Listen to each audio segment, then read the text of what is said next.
Assalamualaikum warahmatullahi wabarakatuh. Sampurasun Akang Teteh. Berjumpa kembali bersama saya Anissa Nurul dalam program Beja Antara.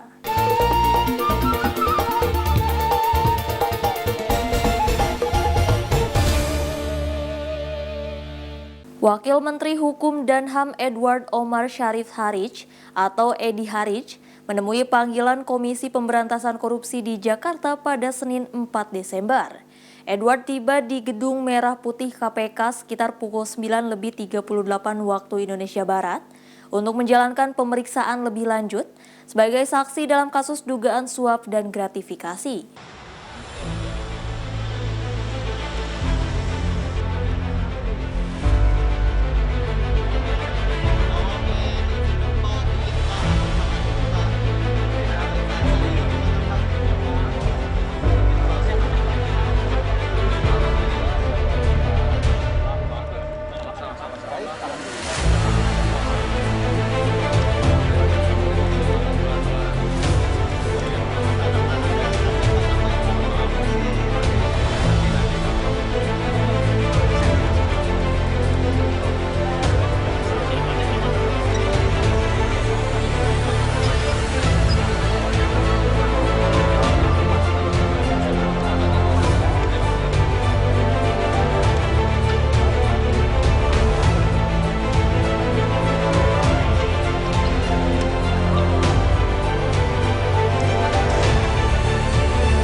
Hingga Senin 4 Desember pukul 2 waktu Indonesia Barat, tim SAR gabungan berhasil mengevakuasi seorang pendaki yang terjebak saat erupsi terjadi. Hujan dengan intensitas tinggi hingga medan yang terjal membuat proses evakuasi tidak berjalan maksimal.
Sudah kita ketahui posisinya berapa orang, Bang?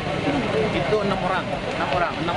Berarti tinggal evakuasi, tinggal jemput. Ya, tinggal jemput. Tapi kita mendalami keadaan karena hari hujan di atas.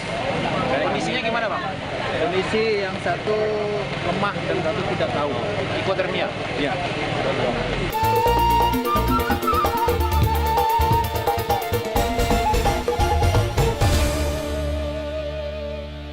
Prosesi pemakaman almarhum mantan Kepala Badan Nasional Penanggulangan Bencana, Letjen TNI Purnawirawan Doni Monardo, berlangsung pada Senin 4 Desember. Jenazah dilepas dari kediaman di Serpong, Tangerang Selatan dan akan dimakamkan di TMP Kalibata, Jakarta. Sejumlah pejabat melayat ke kediaman duka dan mengenang sosok almarhum Doni yang berdedikasi bagi negara. Mantan Kepala Badan Nasional Penanggulangan Bencana BNPB, Letnan Jenderal TNI Purnawirawan Doni Monardo, wafat Minggu 3 Desember pukul 17.35 waktu Indonesia Barat di Rumah Sakit Siloam, Semanggi, Jakarta. Almarhum wafat lantaran sakit setelah menjalani perawatan di rumah sakit sejak September 2023. Jenazah disemayamkan di kediaman duka di Serpong, Tangerang Selatan, dan prosesi pemakaman berlangsung Senin 4 Desember. Sejumlah pejabat melayat ke rumah duka, tampak Menteri Koordinator Bidang Pembangunan dan Kebudayaan, Muhadjir Effendi, dan mantan Menteri Perhubungan Indonesia, Hatta Rajasa, yang mengenang sosok almarhum yang berdedikasi bagi negara. Selama menangani COVID, Pak Doni tidak pernah pulang, jadi sehari-hari ngantor dan tinggal di kantor BNPB, saya tahu, dan waktu itu sebetulnya saya juga sudah diberitahu beliau sebetulnya tidak dalam keadaan prima karena sudah ada penyakit komorbid, cuman waktu itu belum tahu konsep komorbid, sehingga kita anggap walaupun walaupun ada gangguan kesehatan, jadi anggap biasa saja, baru-baru saja. Beliau juga ketika menjadi Pangdam Siliwangi, kita kenal aktif sekali untuk merehabilitasi Sungai Citarum. Jadi almarhum sungguh kita kenal sebagai tokoh yang sangat peduli terhadap lingkungan, di samping menekuni dunia kemiliteran yang sangat katakanlah baik di karir militernya. Sekitar pukul 8 waktu Indonesia Barat, jenazah dilepas sesuai prosesi militer dari kediaman duka di Serpong, Tangerang Selatan menuju Mako Kopassus Cijantung. Rencananya pukul 10.30 waktu Indonesia Barat, jenazah akan diterbangkan ke pemakaman TMP Kalibata dengan Inspektur Upacara KSAD Jenderal TNI Maruli Simanjuntak. Dari Tangerang Selatan, Banten, Setyanka Hafriana, Gilang Gatot, Kantor Berita Antara, mewartakan.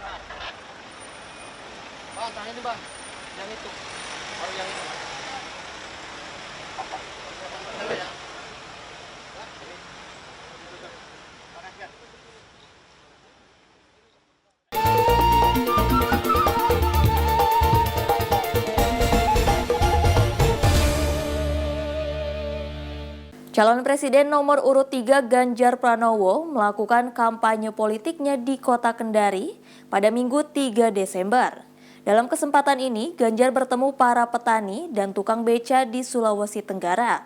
Di hadapan para petani, Ganjar berjanji untuk memperbaiki tata kelola pertanian dengan menghadirkan para penyuluh sekaligus menyiapkan pabrik pupuk. Calon Presiden atau Capres nomor urut 3 Ganjar Pranowo melanjutkan kampanye politiknya di Kota Kendari Minggu 3 Desember. Dalam safari politik kali ini, Ganjar bertemu sejumlah kelompok tani di Sulawesi Tenggara. Pada kesempatan itu, Ganjar menyerap sejumlah aspirasi dari para petani, diantaranya mahalnya harga pupuk, obat-obatan hama tanaman, serta sarana-prasarana termasuk alat pertanian. Saya kira ini yang penting hari ini kita mesti siapkan pabrik pupuk. Kita siapkan para penyuluh yang hebat, kita ajari mereka atau berdiskusi dengan para petani yang punya pengalaman bagus, apakah pindah ke organik gitu kan. Dan tentu saja banyak kok sekarang yang memunculkan obat-obatan baru dan itu bisa lebih terjangkau oleh para petani. Saya kira tinggal sistem tata cara mereka mendaftarkan, mendapatkan legalitas, itulah yang dari Kementerian Pertanian bisa menyiapkan jauh lebih mudah. Sementara itu saat berdiskusi dengan para tokoh agama dan tokoh masyarakat, Ganjar menyoroti soal kasus korupsi yang saat ini masih sering terjadi di tanah air. Dari Kendari, Sulawesi Tenggara, Saharudin, Kantor Berita Antara, mewartakan.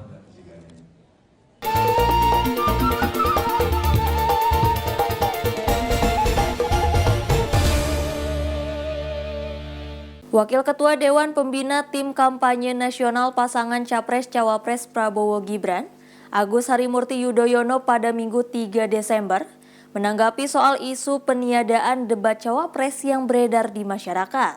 AHY yang mendukung agar debat Capres-Cawapres tetap ada, memastikan pasangan Prabowo Gibran siap mengikuti debat Capres-Cawapres dalam format apapun, Karena debat Capres-Cawapres penting agar masyarakat mengetahui visi misi Capres-Cawapres yang akan dipilihnya. Ketua Umum Partai Demokrat yang juga sebagai Wakil Ketua Dewan Pengarah Tim Kampanye Nasional Capres nomor urut 2 Prabowo Gibran, Agus Harimurti Yudhoyono, menyampaikan sikap tegas menanggapi isu ditiadakannya debat Cawapres. Pihaknya memastikan pasangan Prabowo Subianto Gibran Raka Buming Raka siap mengikuti apapun keputusan Komisi Pemilihan Umum KPU RI terkait format debat Capres-Cawapres yang akan digelar nantinya. Hal itu disampaikan AHY usai mendampingi Capres Prabowo Subianto pada acara doa bersama para ulama di Kabupaten Lebak, Banten pada Minggu 3 Desember. Menurut AHY, dengan aturan dan format apapun, debat Capres-Cawapres sangat penting digelar agar masyarakat bisa mengetahui visi misi yang ditawarkan para Capres-Cawapres. Tentu dalam setiap kontestasi, yang paling utama adalah Capresnya. Cawapres biasanya memperkuat, mendukung, melengkapi. Tetapi ide besar, kemudian inisiatif besar itu harus hadir oleh Capres. Sehingga sekali lagi formatnya mudah-mudahan bisa menghadirkan suguhan yang bukan hanya menarik tetapi juga benar-benar substansial. Itu dibutuhkan oleh rakyat kita.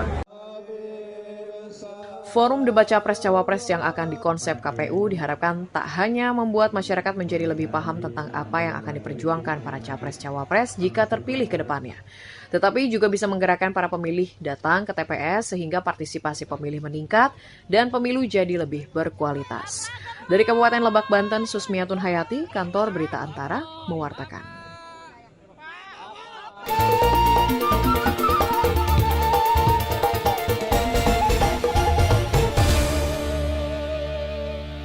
Hingga Senin 4 Desember dini hari, tim SAR gabungan berhasil mengevakuasi selamat 5 orang pendaki yang terjebak di Gunung Merapi, Sumatera Barat.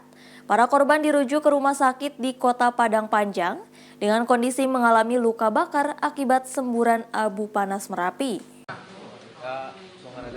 Tim SAR gabungan Senin 4 Desember dini hari kembali mengevakuasi dengan selamat 5 pendaki dari Gunung Merapi di Sumatera Barat.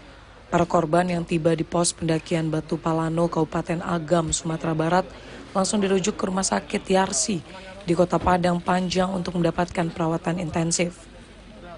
Komandan Regu Kantor SAR Padang Wahyu Hidayat Senin 4 Desember menyebut 5 korban yang berhasil dievakuasi yakni 2 orang perempuan dan 3 orang laki-laki. Para korban ditemukan pada ketinggian 2.000 meter dengan kondisi mengalami luka bakar serius akibat semburan abu panas Merapi. Untuk kondisi mereka luka bakar semua dan terus luka benturan 1 dan luka bakar yang lebih banyak. Berarti semua sudah dibawa ke rumah sakit? Ya, semua sudah dibawa ke rumah sakit RSUD Padang Panjang. Jadi totalnya ada 5 ya, Pak? Totalnya ada 5. Hingga saat ini tim gabungan secara estafet masih melakukan penyisiran guna mencari 30 pendaki lainnya yang masih terjebak dan belum diketahui lokasinya. Seperti yang diketahui, Gunung Merapi di Sumatera Barat mengalami erupsi pada Minggu sore. Erupsi diawali dengan dentuman keras yang menyemburkan material abu dan kerikil dengan radius 10 km dari kawah. Saat ini Merapi dalam status waspada level 2 dan masyarakat dilarang mendekat kawah pada radius 3 km. Dari Kabupaten Agam, Sumatera Barat, Fandi Yogari, Kantor Berita Antara, mewartakan.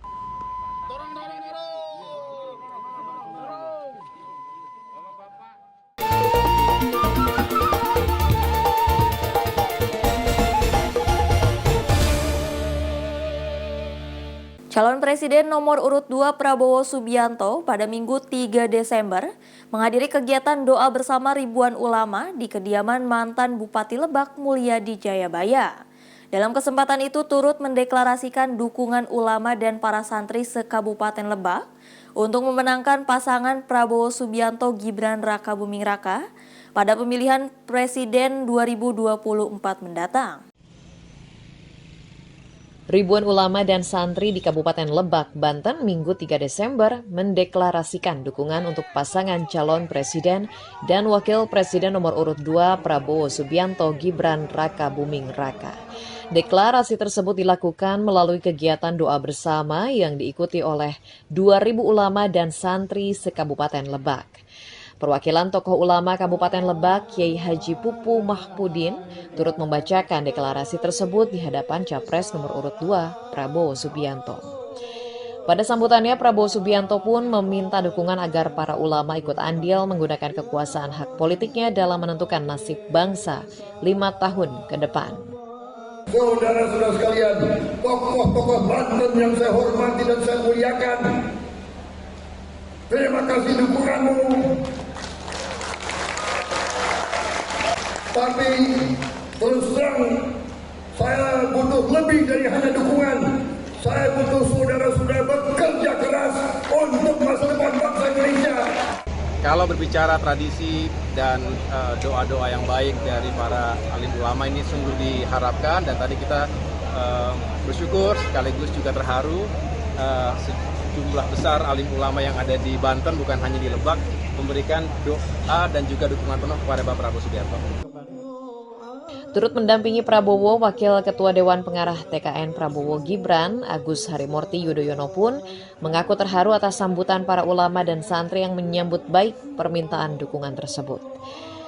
Selain Agus, Ketua TKN Prabowo Gibran, Rosan Roslani, Ketua Tim Kampanye Daerah TKD Banten, Airin Rahmidiani, mantan Bupati Lebak Mulyadi Jayabaya, dan Ketua DPD Demokrat Banten Iti Oktavia pun turut hadir dalam kesempatan tersebut. Untuk meyakinkan para ulama dan para santri yang hadir, Prabowo pun berjanji untuk meningkatkan kesejahteraan masyarakat. Salah satunya dengan cara meningkatkan kualitas pendidikan, mengoptimalkan pengelolaan sumber daya alam, serta memperkuat hilirisasi industri untuk memajukan perekonomian nasional. Dari Kabupaten Lebak, Banten, Susmiatun Hayati, Kantor Berita Antara, mewartakan.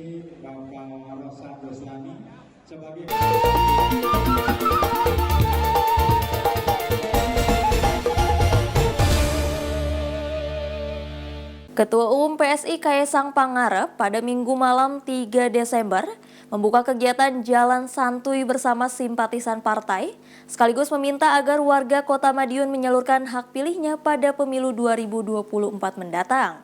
Kaesang juga berharap anggota legislatif PSI di setiap daerah dapat masuk dalam jajaran parlemen.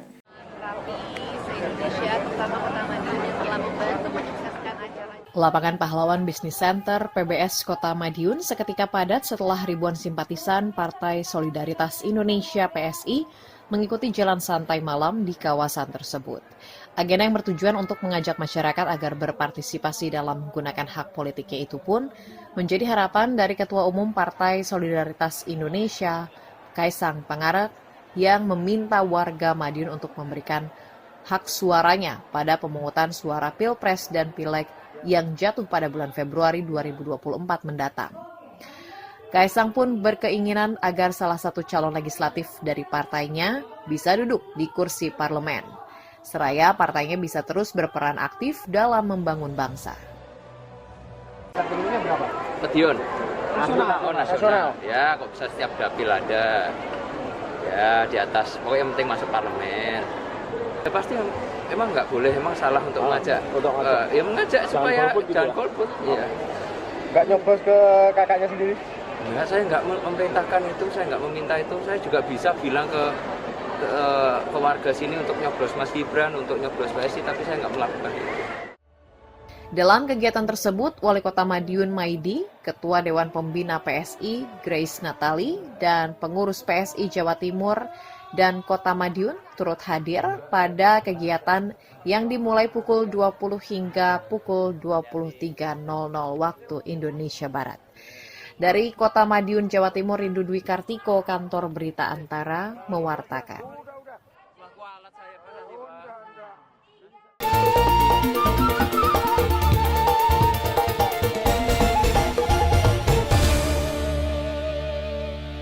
Calon Wakil Presiden nomor urut 2 Gibran Raka Buming Raka menanggapi komentar masyarakat soal sikap dirinya yang selalu irit bicara di hadapan publik. Gibran yang ditemui di Jakarta pada Minggu 3 Desember membebaskan penilaian masyarakat tentang dirinya. Calon Wakil Presiden nomor urut 2 Gibran Rakabuming Raka menanggapi pertanyaan masyarakat yang mempertanyakan sikap irit bicaranya selama masa kampanye Pilpres 2024 usai mengikuti deklarasi sedulur Jokowi di Jakarta Minggu 3 Desember. Gibran mengatakan sikapnya yang dinilai minim berkata-kata oleh masyarakat tersebut merupakan hal biasa dan telah menjadi sikap yang sudah melekat pada dirinya sejak dulu. Walaupun demikian, Gibran mengaku terus menyosialisasikan program unggulan serta visi misinya bersama Prabowo dalam berbagai kesempatan untuk membawa Indonesia menjadi negara yang lebih maju. Ya memang seperti itu. Kenapa kita bicara Mas selama ini? Padahal kan harusnya menjual gagasan Mas Gibran sebagai cawapres kan? Mereka tiap hari kan sudah menyuarakan visi misi kita.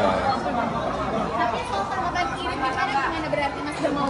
Ya silakan warga yang menilai. Gibran Rakabuming Raka diketahui irit bicara setiap kali diwawancari awak media, khususnya sejak diusulkan oleh Partai Golongan Karya menjadi pendamping Prabowo dalam kontestasi Pilpres 2024. Bahkan kakak kandung dari Ketua Umum Partai Solidaritas Indonesia, Kaisang Pangarep itu sempat menghindari awak media seusai pemeriksaan kesehatan resmi Capres-Cawapres di RSPAD Gatot Subroto, Jakarta. Dari Jakarta, Heriolita Dharma, Mardiansyah Al-Afghani, Kantor Berita Antara, mewartakan.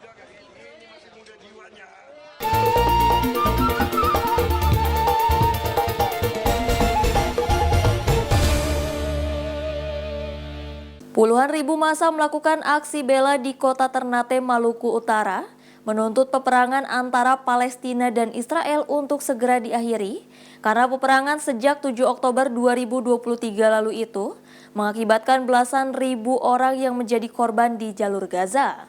Koordinator aksi Hasbi Yusuf pada Minggu 3 Desember mengatakan, aksi bela Palestina yang digelar di kawasan Pantai Landmark Kota Ternate itu sebagai bentuk dukungan masyarakat Maluku Utara untuk Palestina, salah satunya dengan menyumbangkan dana senilai 1 miliar rupiah lebih.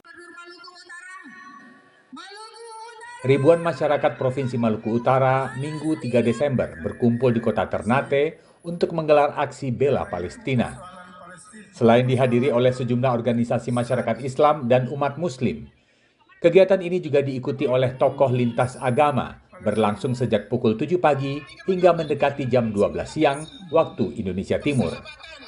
Dalam kegiatan tersebut, sejumlah tokoh lintas agama berorasi dan meminta pemimpin Israel untuk mengakhiri peperangan di jalur Gaza.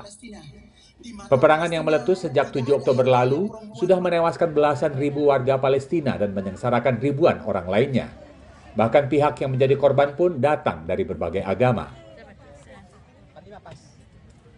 Poin tuntutan masyarakat Bukutara yang dibacakan oleh Ketua MUI dan tokoh lintas agama itu diantaranya adalah menghentikan perang, menuntut Israel ke meja pengadilan internasional, dan kemudian memberikan Palestina sebagai negara merdeka.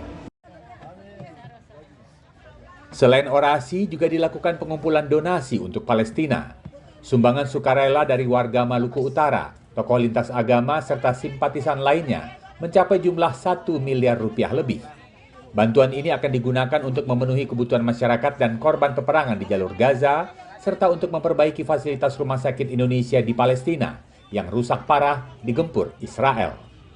Dari kota Ternate, Maluku Utara, Harmoko, Kantor Berita Antara mewartakan.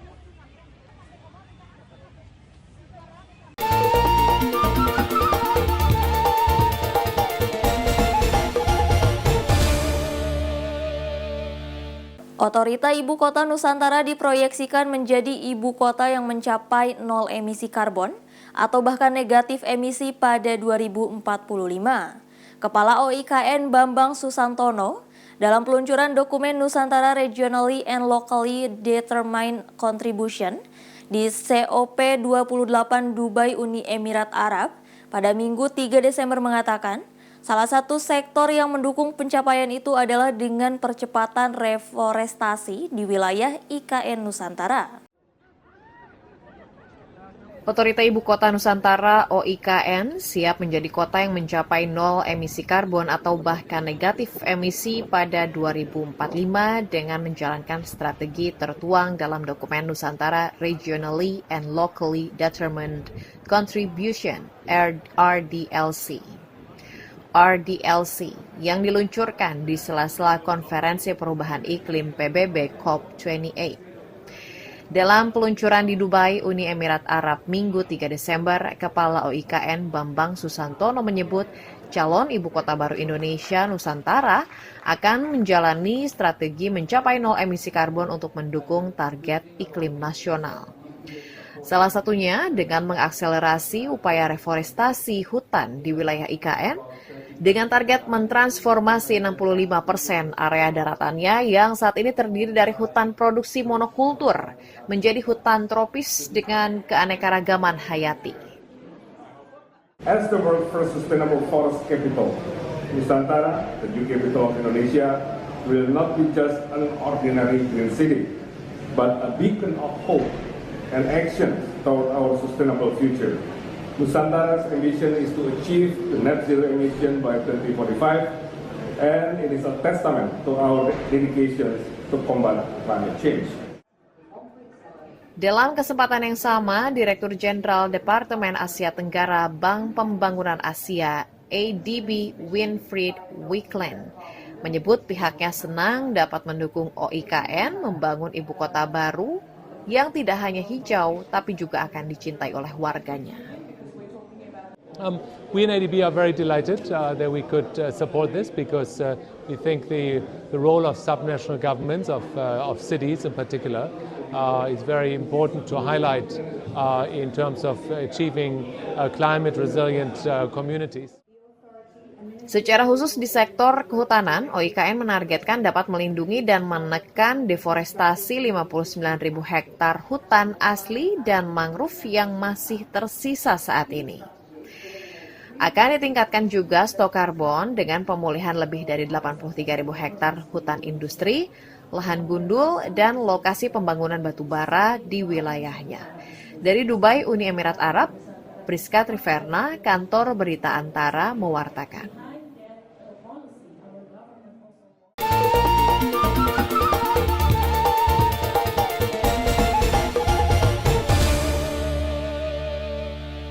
Sebuah destinasi wisata eksotis di Kabupaten Pasir, Kalimantan Timur, menyajikan pemandangan alam yang memanjakan mata dari ketinggian seperti berada di atas awan.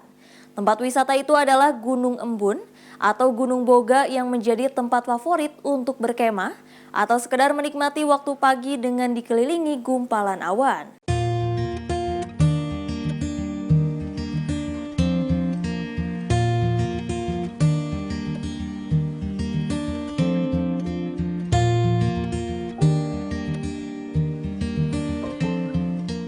Hei, ini bukan kabut asap loh, tapi beginilah suasana saat embun turun di pagi hari di kawasan Gunung Boga yang terletak di Desa Luan, Kecamatan Muara Samu, Kabupaten Pasir, Kalimantan Timur.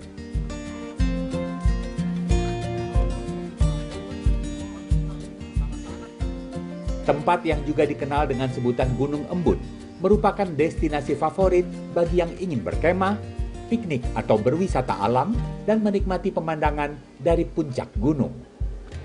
Gunung Embun menawarkan wisata ke negeri di atas awan, karena pengunjung bisa menikmati kawasan perbukitan yang diselimuti oleh gumpalan-gumpalan awan yang berada lebih rendah dari pandangan mata.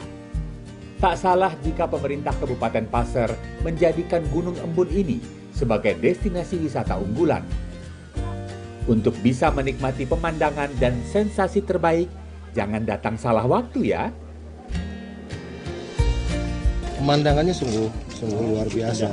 Walaupun memang ada jam-jam tertentu untuk melihat kita seperti di atas awan. Mungkin nanti sekitar jam-jam 9 atau jam 10 mungkin sudah hilang. Tetapi walaupun sudah hilang, pemandangan pohon-pohon masih tetap terlihat dengan indah. Saya tahu informasi Gunung Embun ini dari Instagram, Mas.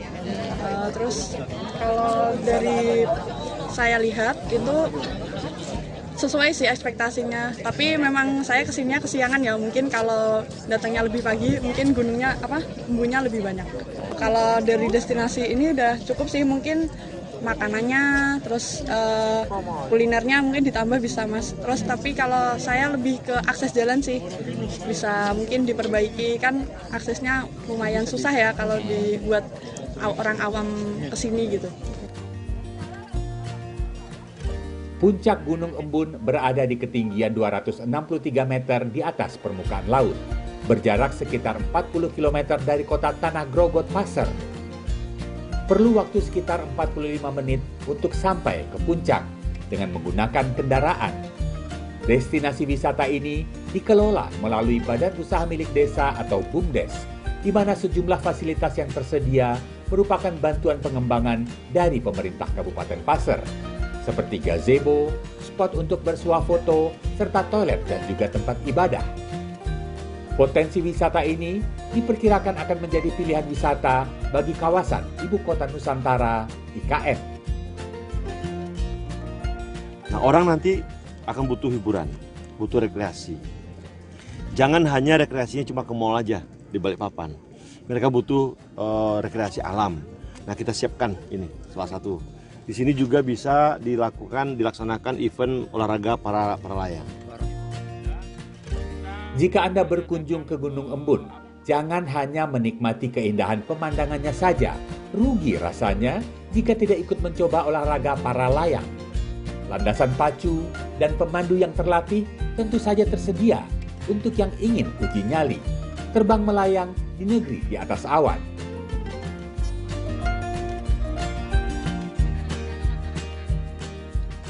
Tak perlu merogoh kantong untuk memasuki kawasan ini, sebab tidak ada tiket masuk alias gratis. Tetapi tentu saja perlu mempersiapkan perlengkapan apabila ingin berkemah atau menikmati layanan lain yang tersedia. Yuk, rencanakan liburan ke Gunung Embun. Dari Kabupaten Pasir, Kalimantan Timur, Hanifan Ma'ruf, Kantor Berita Antara, mewartakan.